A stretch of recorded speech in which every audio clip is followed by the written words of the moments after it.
Good morning everyone. आज marketing और marketing mix मैं ब्रीफ करना चाह रहा हूँ। तो पहले मार्केटिंग डिस्कस करने से पहले मार्केट कंसेप्ट का क्लियर होना ज़रूरी है। तो मार्केट जो है ट्रेडिशनल व्यू, यानी जो पुराने समय में इसको सोचा जाता था, समझा जाता था, वो एक फ़िज़िकल प्लेस की तरह समझा जाता था। फिज़िकल प्लेस यानी ये जैसे हम बात करते हैं कि मार्केट क्या होता है। एक प्लेस होता है जहाँ पे people go there and buy the product. तो वहाँ पर जाकर वो अपने प्रोडक्ट को या सर्विसेज को परचेज करते हैं। बट मॉडर्न व्यू में अगर हम देखे जाए, ये जो है फिज़िकल प्लेस, ये एक ट्रेडिशनल जो है व्यू होता था। मॉडर्न व्यू में अगर हम बात करें इसकी, मॉडर्न व्यू ऑफ मार्केट, तो ये फिज़िकल प्लेस तक नहीं होता, ये लिमिटेड नहीं होता फिज़िकल प्लेस तक। Market refers to the group of real and potential buyers. तो यहाँ रियल बायर्स तो होते ही हैं इसमें, जो ऑलरेडी किसी भी प्रोडक्ट को खरीदने वाले कंज्यूमर्स हैं या उपभोक्ता हैं। इसके अलावा पोटेंशियल बायर्स को भी इसमें इंक्लूड किया जाता है। पोटेंशियल बायर्स, इसका मतलब those who have the desire to consume the product, and if they don't have money right now, you know, तो इन दैट केस जैसे बच्चों को टारगेट किया जाता है। When the youngsters, they see the advertisement of luxurious products like luxury cars, in that case उनके दिमाग में एक ब्रांड इमेज क्रिएट हो जाती है और एक ऑब्जेक्टिव उनके दिमाग में क्रिएट कर दिया जाता है, या कोशिश की जाती है कि किसी भी जब वो when they will grow up, in that case if they will start earning, they can buy that luxury car. So potential buyer का मतलब जो बायर बन सकता है आने वाले समय में, यानी दोनों को यहाँ पर शामिल किया जाता है।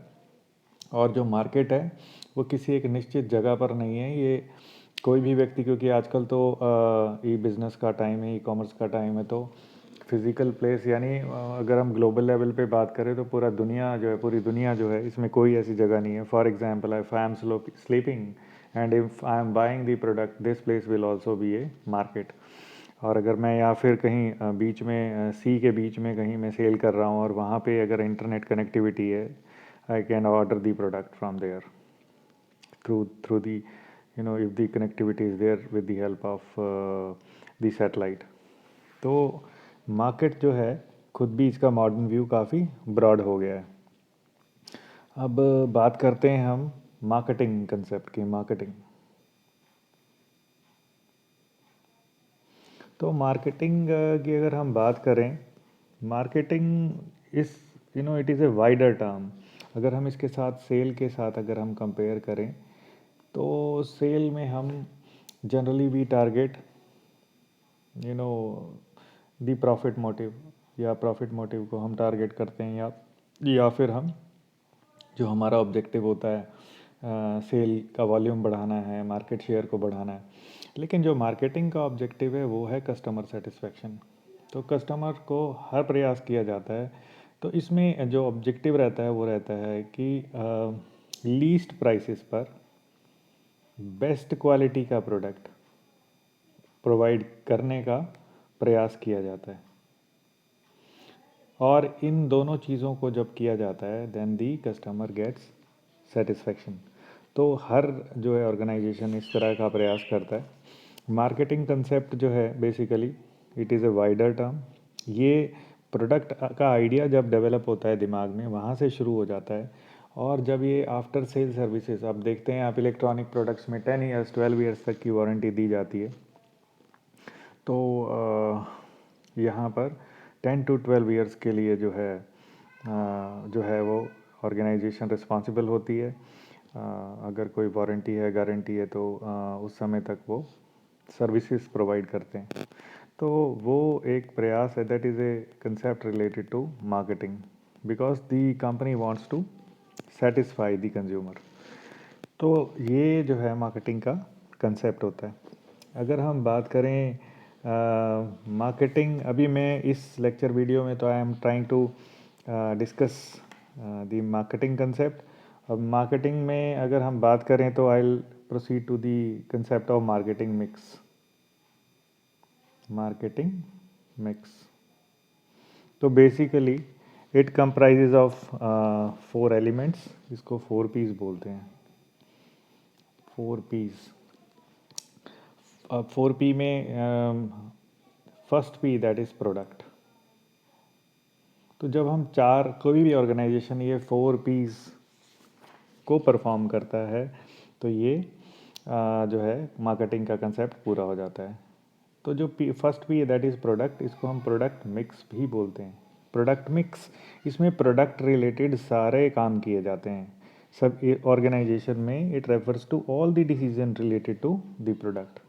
So all the decisions which are related to all decisions which are related to product, it is product mix। अब इसमें कैसे डिसीजंस लिए जाते हैं? ब्रांडिंग, भी स्पेसिफिक क्या नाम उनको दिया, उसको दिया जाएगा। Branding, it is the process through which A distinct identification of product is established. अब आप देखें ब्रांड्स कई तरह के हैं। ऑटोमोबाइल में देखें आप, हुंडई की कई गाड़ियाँ हैं, कई तरह के ब्रांड्स हैं। i10 है, i20 है, इसी तरह से क्रेटा है, बहुत सारे और भी ब्रांड्स हैं अपर लेवल पे जाकर, यानी कि हाई सेगमेंट के, लो से हाई तक। ऐसे ही फिर अगर सुजुकी की बात करें तो इसमें भी सुजुकी, मारुति में देर आर मैनी ब्रांड्स।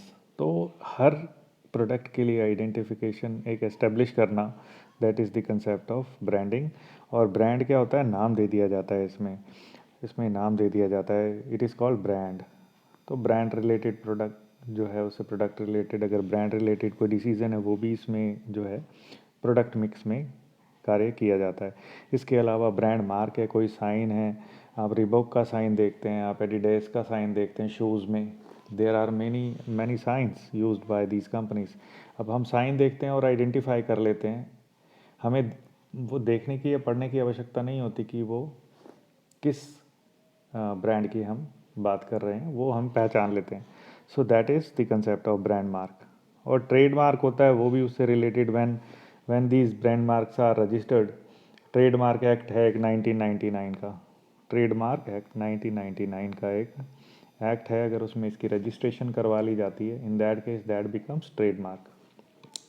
तो प्रोडक्ट रिलेटेड सारे जो डिसीजंस लिए जाते हैं वो प्रोडक्ट मिक्स में आते हैं। तो फर्स्ट तो हो गया ब्रांड रिलेटेड चीज़ें आ गई इसमें, ब्रांडिंग हो गया, ब्रांड मार्क हो गया, फिर उसके बाद आपका ट्रेडमार्क हो गया।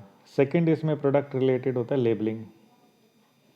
लेबल रिलेटेड सारी चीज़ें हैं। लेबल क्या होता है? कोई भी आप देखते हैं प्रोडक्ट रिलेटेड, ज़्यादातर मेडिसिन का या इलेक्ट्रॉनिक प्रोडक्ट्स का एग्जाम्पल दिया जाता है। मेडिसिन के जो सिरप हैं उसमें आप देखते हैं कि उसकी कंप्लीट इन्फॉर्मेशन होती है कि उसमें किस ड्रग की मात्रा कितनी है, किसने बनाया, किसने मार्केट किया है उसको, मार्केटिंग क्या है, किस तरह से यूज़ करना है, और सारी इंस्ट्रक्शंस होती है कंजम्पशन की। यानी जो भी इंफॉर्मेशन कंज्यूमर को चाहिए प्रोडक्ट से रिलेटेड, उसकी एक्सपायरी होती है, उसका उसका लेबल नंबर होता है, उसका बैच नंबर होता है, जो मैन्युफैक्चरिंग का बैच नंबर होता है। इसके अलावा डेट ऑफ मैन्युफैक्चर होता है, एक्सपायरी डेट होता है। वो सारी चीज़ें लेबलिंग के लिए जो है यूज़ की जाती है। तो ये प्रोडक्ट रिलेटेड उसमें एक पहले तो जो है हमने डिस्कस किया था, दैट वाज ब्रांड और ब्रांडिंग। फिर लेबलिंग हो गया बी। सी इसमें जो तीसरा पैकेजिंग का लिया जा सकता है। हर तरह के प्रोडक्ट को सिक्योर करने के लिए पैकेजिंग की आवश्यकता होती है।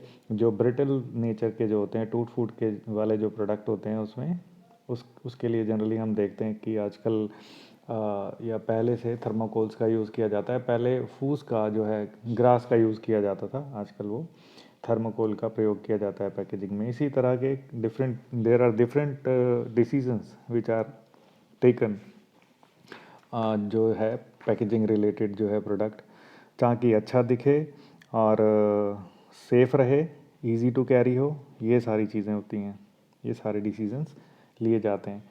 तो बेसिकली ये प्रोडक्ट रिलेटेड जो है निर्णय, ये प्रोडक्ट मिक्स की कैटेगरी में आते हैं। जो दूसरा पी है that is the second P, it is price. Price mix, कीमत संबंधी सारे निर्णय से में लिए जाते हैं। डिटर्मिनेशन ऑफ प्राइस क्या है, मेथड क्या है, डिस्काउंट का क्या है, क्रेडिट पॉलिसी क्या है कंपनी की, कितने दिनों तक का क्रेडिट जो है वो डेटर्स को देते हैं, और उसके अलावा अगर वो क्रेडिट को कलेक्ट करने का क्या प्रोसीजर है, वो सारी चीज़ें। उसके अलावा प्राइसिंग का मेथड क्या है, जैसे कॉस्ट प्लस प्रॉफिट होता है एक मेथड। दूसरा इसमें हो सकता है where the demand supply intersects, जहाँ पर डिमांड सप्लाई इंटरसेक्ट करती है, जहाँ फ्री मार्केट कंपटीशन होता है, जैसे कैपिटल मार्केट या स्टॉक मार्केट के इंडेक्सेस। तो यहाँ पर जहाँ पर डिमांड और सप्लाई का इंटरसेक्ट करते हैं कर्व, वहाँ पर प्राइस फिक्स हो जाता है। तो कीमत की निर्धारण से संबंधित सारे निर्णय जो लिए जाते हैं वो प्राइस मिक्स की कैटेगरी में आते हैं। That is the second P. Then the third P, it is promotion mix. Promotion mix, तो वो सारे कार्य जो कि सेल को बढ़ाने के लिए किए जाते हैं वो प्रमोशन मिक्स की कैटेगरी में आते हैं। थर्ड पी में अगर हम बात करें इसके एलिमेंट्स की, तो एडवर्टीज़मेंट, विज्ञापन हमें सबको पता है। पहले ये टेलीविजन्स पर, मैगजीन्स पर और होर्डिंग्स में रोड के किनारे जो लगे होते हैं कई माध्यम से, आजकल डिजिटल एलईडीज लगे होते हैं प्राइमरी एरियाज़ में। इसके अलावा जो मेट्रोपॉलिटन सिटीज़ में आपको डिजिटल होर्डिंग्स दिखाई देते हैं। और इसके अलावा आजकल जो है सोशल साइट्स है, क्योंकि सेल फोन्स का काफ़ी एक्सेस बढ़ गया है, तो उस केस में इंटरनेट के ऊपर डिफरेंट वेबसाइट्स पर भी एडवर्टीज़मेंट्स को कास्ट किया जाता है। इनका ऑब्जेक्टिव होता है कि सेल को प्रमोट किया जाता है इसमें। इसके अलावा जो दूसरा एलिमेंट होता है पर्सनल सेलिंग का, जिसमें व्यक्तिगत विक्रय बोला जाता है इसको। इसमें जनरली जो है पर्सनल सेलर्स इंडिविजुअली जाता है और कांटेक्ट करता है कंज्यूमर्स को भी सीधे, और जाकर रिटेलर्स को भी जो रिटेल करते हैं उनको भी कन्विंस करता है, उनको प्रोडक्ट को सप्लाई करता है, and they believe in direct sales. तो पर्सनल कांटेक्ट के थ्रू जो सेलिंग होती है वो पर्सनल सेलिंग होती है। इसके अलावा जो एक और एलिमेंट माना जाता है इसका, that is sales promotion. Sales promotion, तो सेल्स प्रमोशन एडवर्टीज़मेंट के अलावा, पर्सनल सेलिंग के अलावा जो भी पेड होता है, एडवर्टीज़मेंट का क्या है, ये पेड है, और कंपनी का जो स्पॉन्सर होता है वो आइडेंटिफाइड होता है, जो पे करता है इसको। पर्सनल सेलिंग में भी स्पॉन्सर्ड आइडेंटिफाइड होता है, किसी कंपनी को रिप्रेजेंट करता है, और ये इसके लिए खर्चा करना पड़ता है। तीनों फॉर्म्स में कंपनी पैसा खर्च करती है। सेल्स प्रमोशन में भी कंपनी ही ये करती है अपने प्रोडक्ट को प्रमोट करने के लिए, अपनी सेल्स को प्रमोट करने के लिए। और इसमें सारे मेथड जो एडवर्टीज़मेंट और पर्सनल सेलिंग में नहीं आते और पेड फॉर्म में होते हैं, वो सेल्स प्रमोशन की कैटेगरी में आते हैं। सेल्स प्रमोशन की कैटेगरी में आप इसमें कई सारे एग्जांपल हैं, जैसे फ्री गिफ्ट्स की बात करते हैं आप, या क्वांटिटी बढ़ा के दे दी। आप देखते हैं जो पैक्स होते हैं प्रोडक्ट के, उसमें कोई प्राइस है उसको क्रॉस करके फिर आगे रिड्यूस करके प्राइस लिखा होता है। That is also a method of sales promotion. इसके अलावा कोई लॉटरी है, कोई किसी तरह का स्पेशल डिस्काउंट है, या कोई सेल ड्राइव है जिसमें फेस्टिव सीज़न में स्क्रैच कार्ड्स दे देते हैं। There are different methods. Quantity बढ़ा कर दे देते हैं, प्राइसेस को स्लैश कर देते हैं, यानी एवरी एफर्ट जो है that is taken to promote sales, वो सारे एफर्ट जो है सेल्स प्रमोशन होते हैं, जो कि विज्ञापन नहीं है और जो पर्सनल सेलिंग नहीं है। तो उसके अलावा जितने भी पेड फॉर्म ऑफ प्रमोशन है, वो सारे एफर्ट जो है सेल्स प्रमोशन की कैटेगरी में आते हैं। इसके अलावा जो चौथा एलिमेंट है, that is publicity. Publicity basically इसके लिए खर्चा नहीं करती कंपनी। कोई थर्ड पार्टी, कोई न्यूज़पेपर है, कोई मैगज़ीन है उस प्रोडक्ट के बारे में, या कोई सेलिब्रिटी है, कोई इलेक्ट्रॉनिक मीडिया में किसी प्रोडक्ट के बारे में कोई अच्छी रिपोर्ट देता है। There are many television programmes, news channel में CNBC है, उसमें टेक्नोलॉजी रिलेटेड प्रोडक्ट्स जो भी लॉन्च होते हैं उसमें उसके रेटिंग्स की जाती है। देर आर वेरियस वेबसाइट्स जो कि है टॉप 10 टॉप 5 प्रोडक्ट्स को बताती है। वो सारी चीज़ें उसकी स्ट्रेंथ और वीकनेसेस को बताती है, वो सारे पब्लिसिटी का पार्ट है। तो ये नॉन पेड फॉर्म होती है, लेकिन ये डेफिनेटली सेल को प्रमोट करने के लिए बहुत हेल्प करती है, क्योंकि ये थर्ड पार्टी के द्वारा दिया जाता है, इसमें कंपनी का कोई रोल नहीं होता। That is third P.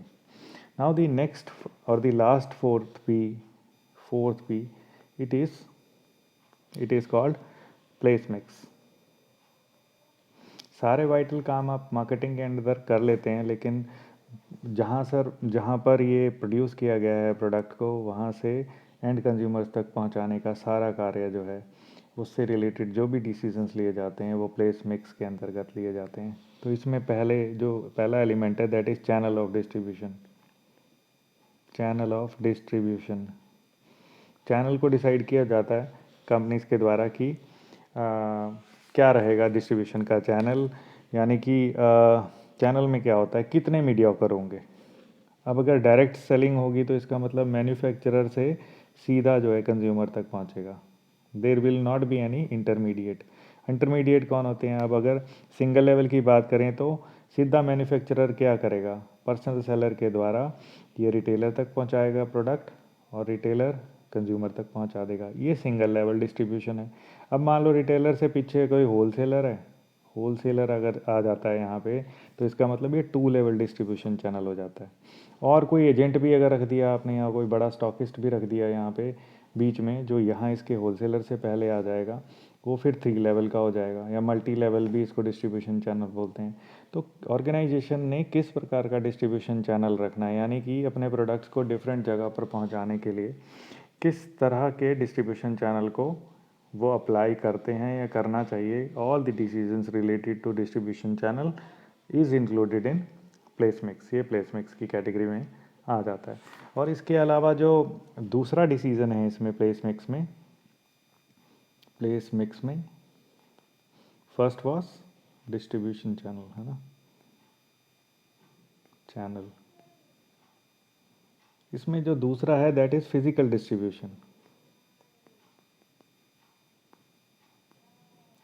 Physical distribution, इसमें फिजिकल डिस्ट्रीब्यूशन में आप क्या क्या देखते हैं भाई? ट्रांसपोर्टेशन, है ना, ट्रांसपोर्टेशन देखते हैं भाई। ट्रांसपोर्टेशन कैसे करनी है आपने, किस मेथड का प्रयोग करना है आपने। कोई दूर भेजना है तो शिप्स का प्रयोग करना है, इंपोर्ट एक्सपोर्ट का काम है, या फिर आपने रेलवेज़ का सहारा लेना है, आपने एयर ट्रांसपोर्ट का सहारा लेना है, आपने ट्रक्स का सहारा लेना है, लॉरीज़ का सहारा लेना है, यानी रोड ट्रांसपोर्ट अप्लाई करना है, वो सारी चीज़ें। इसके अलावा इन्वेंट्री है, कितना स्टॉक रखना है आपने गोडाउंस में, इससे रिलेटेड जो है डिसीजंस वो भी आ जाते हैं। और फिज़िकल डिस्ट्रीब्यूशन में तीसरा जो है वेयर हाउसिंग रिलेटेड, यानी कि किस एरिया में आप जो है हर जगह पर वेयर हाउस यानी गोदाम रखना चाहते हैं, या आप मेन जैसे डिस्ट्रिक्ट की बात करें तो डिस्ट्रिक्ट हेडक्वार्टर में भी गोदाम या वेयर हाउसिंग किया जा सकता है, और वहाँ से पूरे डिस्ट्रिक्ट में डिस्ट्रीब्यूट किया जा सकता है। तो डिपेंड करता है कि किस प्रकार का प्रोडक्ट है। इसके अलावा ऑर्डर प्रोसेसिंग, इसका क्या प्रोसेस है? That means after receiving the order किस तरह से जो है ऑर्डर को जो है पहुंचाया जाएगा कंज्यूमर के पास। तो वो सारी चीज़ें ऑर्डर प्रोसेसिंग के अंतर्गत आती हैं। इसमें प्रोसेस पूरा डिसाइड होता है। जैसे कंज्यूमर जब ऑर्डर प्लेस करता है, उसके बाद ट्रांसपोर्टेशन जो है, पहले तो वो सेल्स पर्सन तक वो ट्रांसमिट किया जाता है। आप आजकल तो इंटरनेट के माध्यम से वो ऑर्डर प्लेस कर दिया जाता है। इसके बाद उसके उस कंपनी का जो भी ऑर्डर है, वहाँ पे जहाँ पर भी गोडाउन है, जो भी कंपनी ऑफिस है, वहाँ उसके ऑर्डर की एंट्री हो जाती है। उसके बाद उसको अगर क्रेडिट फैसिलिटी देना है तो फिर उसकी रेपुटेशन देखते हैं। अगर उसको उधार देना है तो कैश है तो फिर कोई ज़्यादा इशू नहीं है, लेकिन अगर क्रेडिट पॉलिसी है और उसमें कुछ 7 दिन 10 दिन 15 दिन का उधार दिया जाना है, तो उस केस में उसकी रेपुटेशन देखी जाती है जिसने भी ऑर्डर प्लेस किया उसकी कंपनी के द्वारा। इसके अलावा अपने पास गोडाउन में एंट्री देखी जाती है कि इन्वेंट्री भी है या नहीं, स्टॉक है या नहीं है प्रॉपर, यानी जिस चीज़ की डिमांड है क्या उस क्वांटिटी में हमारे पास अवेलेबल है या नहीं वेयर हाउस में। इसके अलावा फिर शिपमेंट की जाती है उसके बाद। ये प्रोसेस है सारा, यानी कि उसको ट्रांसपोर्ट किया जाता है। अगर वो फार ऑफ प्लेसेस पे है तो फिर मीडियम ऑफ ट्रांसपोर्ट देखा जाएगा, भी ट्रक में जाना है या छोटी गाड़ी में जाएगा या फिर किसी और माध्यम से जाएगा। इसके बाद लास्ट में हो जाता है रिसीविंग पेमेंट। पेमेंट्स को कैसे रिसीव करना है, क्या प्रोसेस रहेगा, वो ऑनलाइन पेमेंट्स को प्राप्त करेंगे, चेक्स के थ्रू पेमेंट लेंगे, या क्या माध्यम रहेगा इसका। ये सारे निर्णय जो है वेयर ऑर्डर प्रोसेसिंग की कैटेगरी में आ जाते हैं। तो बेसिकली इसमें भी 4 तरह के एलिमेंट्स हो जाते हैं, फोर्थ पी है इसमें। सो फर्स्ट इसमें जो हम बात करते हैं transportation.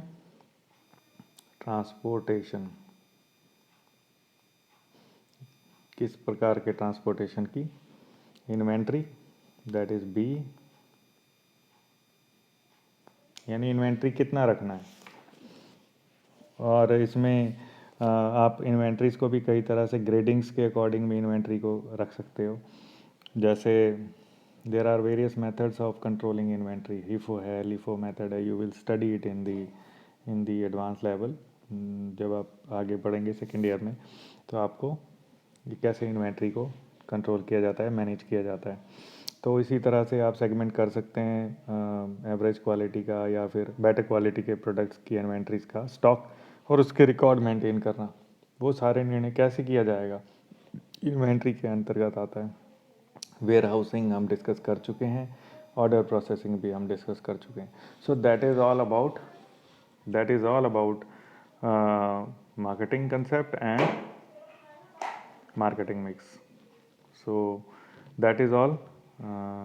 I hope you will attempt your examination well. Thank you.